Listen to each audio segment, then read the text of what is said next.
Parang included na yan eh. Kasama na ata yung parking dyan. Kung gagalaw. Nakagalaw lang nila. Yan. Inocencio.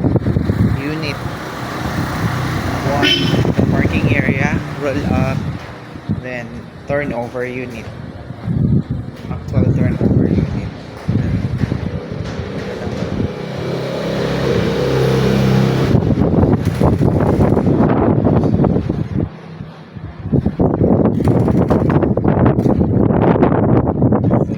Yun yung subdivision.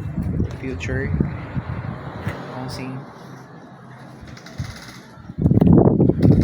Saan sa likod?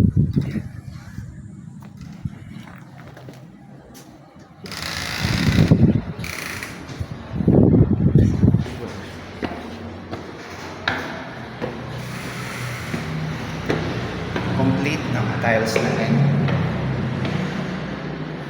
Yan. Kisame na rin siya. Okay.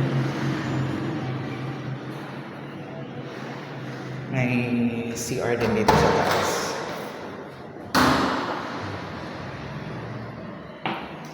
Yan, may shower.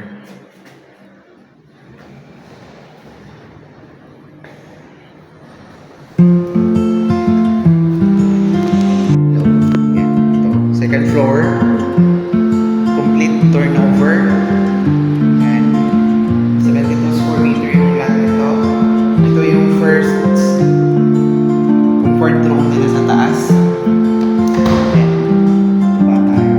Yan, nakaano na siya, tempered glass na.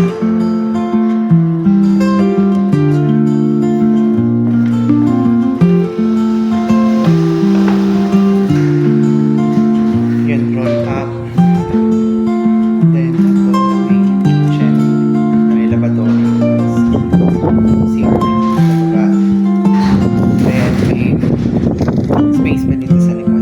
So, yan lang. So, ito 72 square meter. Ito ilalagay yung housing dyan. Yung perimeter fence. 48 units.